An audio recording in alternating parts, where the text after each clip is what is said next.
Shalom geliefdes, dit is my voorreg om die begin van hierdie opstandingsdag, die eerste vrugtedag, saam met julle te begin. Ons het 'n wonderlike aanlyn byeenkoms gehad en nou deel ek dit graag met u. Spandeer gerus die volgende klompie minute saam met ons en dat ons Abba die eer gee vir ons Messias wat 'n leë graf ons agtergelaat het.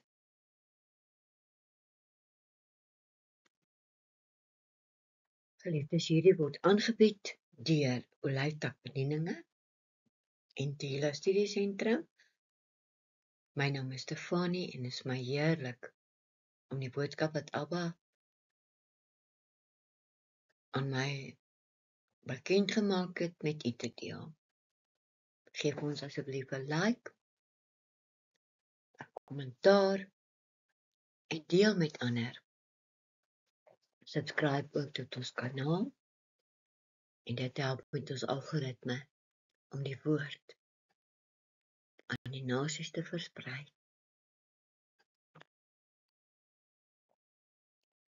Ja, hy het ons opgestaan. Die graf is leeg. In Markus 16 vers 1 tot 7 lees ons hoe Maria Magdalena, soos die Hebreëus sê, Miriam van Magdala, die moeder van Jakob en Salome soetsvisserye gekoop het om hom te gaan salf. Baie vroeg op die eerste dag van die week. Met die opkoms van die son kom hulle by die graf en hulle sê vir mekaar, wie sal ons die klip voor die opening van die graf wegrol? Want dit was baie groot en die Romeine het dit vasgepen in die muur, hulle die pen gekry, die ysterpen. Toe hulle opkyk, sien hulle dat die klip weggerol is. Hulle het in die graf ingegaan en 'n jong man met lang wit kleed aan die regterkant sien sit en hulle was verskrik. Maar hy sê vir hulle, moenie bang wees nie.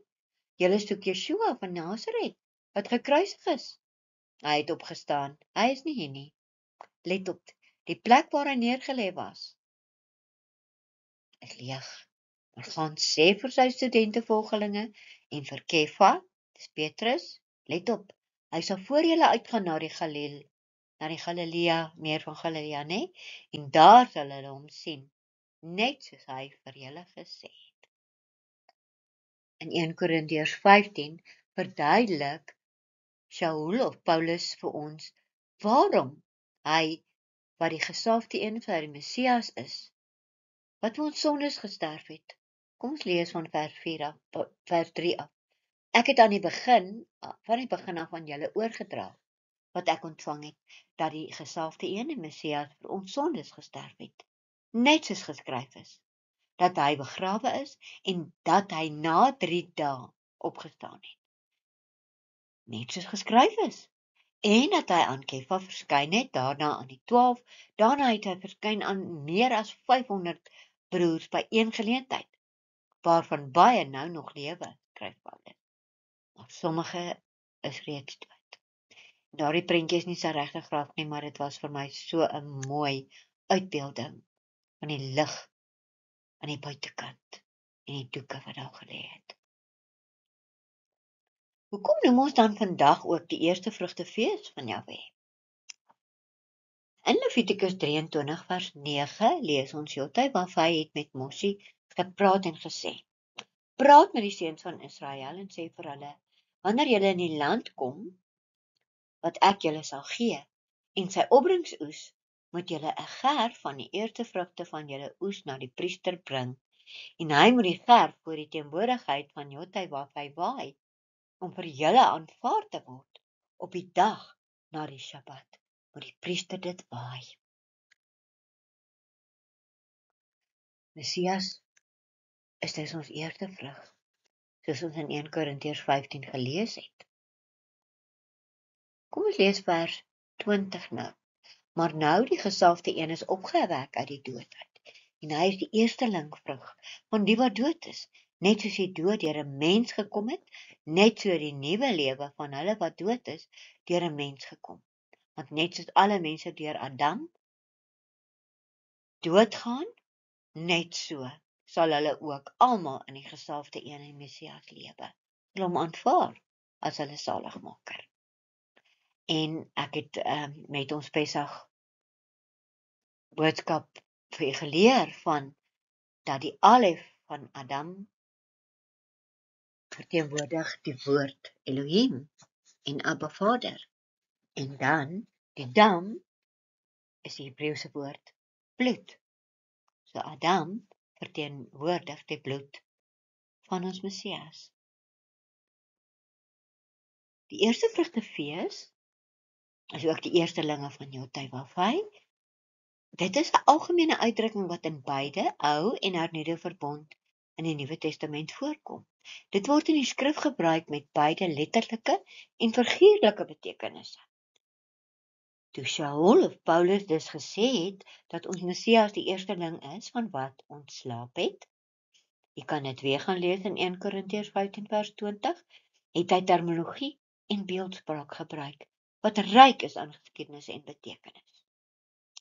Vandag, wat die eerste vrugtefees van Jotai-Wafai is,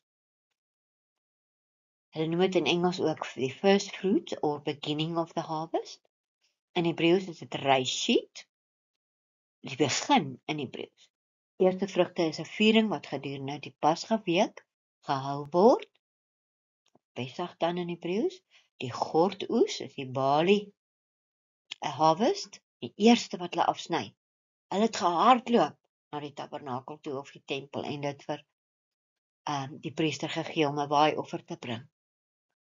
En ons kan vandag met ons hande 'n waaioffer bring. Deesdae sal hulle ook 'n ongesuurde brood as waaioffer gebruik. En met Shavuot waai hulle 2 groot brode voor Abba, as die verteenwoordiging van die eerste vrug, die eerstelinge.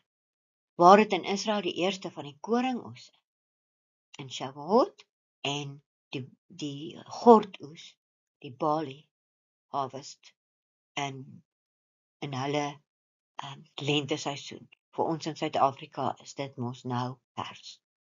Ons is in die suidelike halfrond. Dit is 'n erkenning dat die vrugte wat die aarde wat Jotai-Wafai gekom het, aan hom gewy moes word.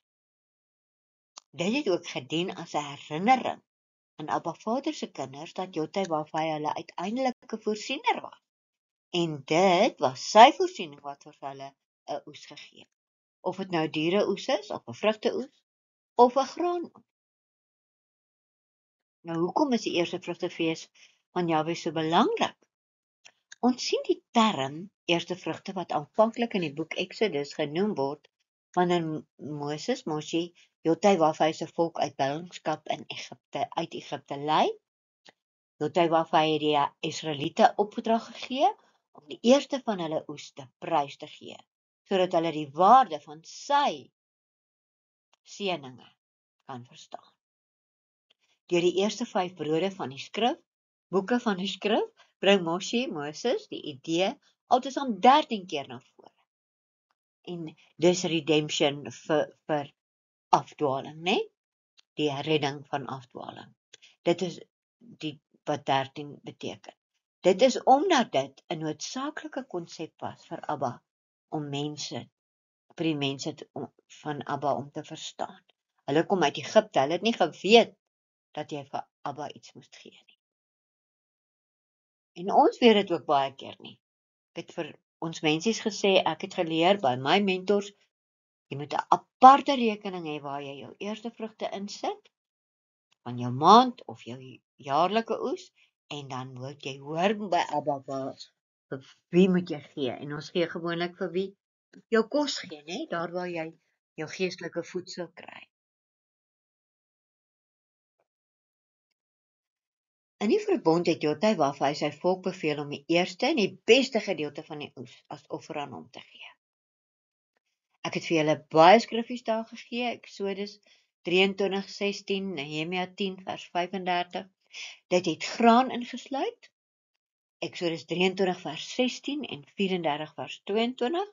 Dit het olyfolie ingesluit in Numeri 18 vers 12 en Deuteronomium 18 vers 4. Dit het nuwe wyn ingesluit. Ons lees baie van die nuwe wyn en die nuwe olie, né? Numeri 18 vers 12, Deuteronomium 18 vers 4, selfs heuning, 2 Kronieke 31 vers 5, skaapwol, Deuteronomium 18 vers 4, en ek het hier 'n sekere fout gemaak. Ek sal 'n bietjie dit gaan opkyk, maar u kan bietjie gaan self lees. Waar praat Abba in sy woord van die vrugte wat die eersteling oes is. En ook hulle kleinvee in Deuteronomium 15. Hoe wonderlik dat ons eerste oes, en ek het gelees, hulle het gehardloop, want hulle wil dit so graag vir Abba gegee het. En kom ons lees hoekom, want in Spreuke 3 vers 9 staan daar, vereer Jotawafai met jou besittings, en met die eerste vrugte van al jou inkomste, né? En jou skure sal volgemaak word met oorvloed, en jou parskuipe sal oopbars van nuwe wyn. So Abba beloof om ons skure vol te maak, as ons eerste vrugte vir hom gee, van al ons inkomste, daar staan dit. Gaan lees maar die ander vertalings ook. Dis 'n jaarlikse offer en 'n tyd van feesviering waarin ons nou is. Deur die eerstelinge as 'n offer aan God te gee, het die Israeliete erken dat al die oes, trouwens alles wat hulle gehad het, van God kom en aan hom behoort. Die offer van eerstelinge was eweneens 'n uitdrukking van geloof dat iets anders, die oes van die res van die oes, later sou kom. Daarom het die eerstelinge offer God se eienaarskap van alles erken, dankbaarheid uitgespreek vir sy voorsiening en verwag wat sou kom, en daarna uitgesien. Ek weet dat mense wat die allereerste salaris van die eerste maand van die jaar waarin ons nou is, die maand van Aviv, hulle hele salaris vir Abba gee. En Abba sorg. Wow. As mens verpligtinge het, moet jy net nie onverantwoordelik wees nie, maar Abba sal voorsien. My lewe is getuienis daarvan. Johannes 20 vers 6 lees ons, Simon Kefa, Simon Petrus, het na Johannes, daar aangekom by die graf.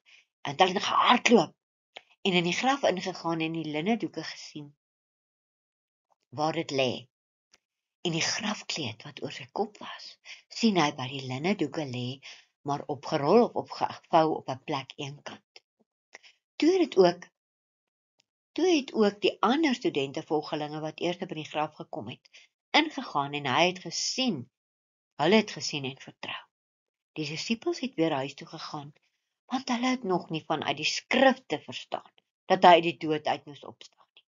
Dit gaan my verstand te bowe dat dit nie verstaan het nie, maar Miriam het by die graf gestaan, hardop gehuil en al huilende en gekyk in die graf, en 2 engele daar gesien sit met wit klere aan. Een by die kussing en een by die voete waar die liggaam van Yeshua gelê het. En hulle vra vir haar, kyk hoe gee hulle om. Vrou, waarom huil jy? Sy antwoord hulle, dat hulle my meester weggevat het, en ek weet nie waar hom neergelê het nie. Maar, geliefdes, ons weet dat buite, vra sy vir die tuinier, wat sy gedink is die tuinier, waar het julle my meester neergelê, dan sal ek hom kan gaan salf. En hy sê toe vir haar, Maria, of Miriam dan, en toe herken sy sy stem, want hy was in sy verheerlikte liggaam. Toe sê sy met hom nie aanraak nie. Toe sê sy Rabboni, dit beteken meester. Nou, kom ons praat net bietjie, hoekom is dit vandag? As u Pesach gevier het, op hierdie week se eerste dag, so van die Shabbat aand, van die 12de se aand af, die dag begin mos in die aand, né? So dan tel ons, kom ons sê nou Sondag aand, Maandag aand, Dinsdag aand. So 3 dae en 3 nagte is verby. Matteus 12 het Yeshua die teken gegee. Then some of the scribes and Pharisees answered, saying, Teacher, we wish to see a sign from you. But he answered, said to them, A wicked and adulterous generation seeks after a sign, and no sign shall be given to it, except the sign of the prophet Jonah. For as Jonah was 3 days and 3 nights in the stomach of the great fish, you can go and read it in Jonah 1 verse 17, so shall the Son of Adam be 3 days and 3 nights in the heart of the earth. Men of Nineveh shall stand up in the judgment with this generation and condemn it, because they repented at the preaching of Jonah. And look, a greater than Jonah is here. They didn't acknowledge him. So sad. Ag geliefdes, en omdat dit nou die week van ongesuurde brode is, deel ek so graag hierdie heerlike ongesuurde broodresep. Hy's baie voedsaam, want hy het proteïene en hy het eiers en melk en yoghurt in. En as jy nie yoghurt het nie, kan jy maar net bietjie meer melk. Ek sit so bietjie meer water by, maar hy's baie lekker. Hy's nou nie so hard soos die ander nie, maar jy kan hom as 'n lekker wrap gebruik vir soet en sout. Ek deel dit graag met julle. Geniet die res van julle ongesuurde brode. En dan wil ek baie graag vir julle almal sê, Shalom. Kom ons sluit die oë. Abba Vader, baie dankie dat U nie net ook vir ons gelei het nie, maar dat U opgestaan het na 3 dae en 3 nagte. Baie dankie dat U in oorwinning, dat U die dood oorwin het. Dankie dat U opgevaar het en vir ons ambassadeur in die hemel is. Ons eer U naam, ons lig U naam op en laat hierdie tyd van die ongesuurde brode tot ons mekaar weer ontmoet met Shabbat, dat hierdie tyd 'n baie spesiale tyd vir ons almal sal wees. Help ons om die woord te eet soos ongesuurde brode. Nou, en kom U met U ruach en praat met ons. Ons vra dit alles in die naam van ons Messias, Yeshua. Amen en halleluja. Geliefdes van Olyftak bedieninge en Tehillah Studiesentrum, Shalom. En hierdie is net die bibliografie wat ek gebruik het vir die fotos en vir die inligting, en mag U 'n geseënde tyd verder beleef saam met Abba Vader.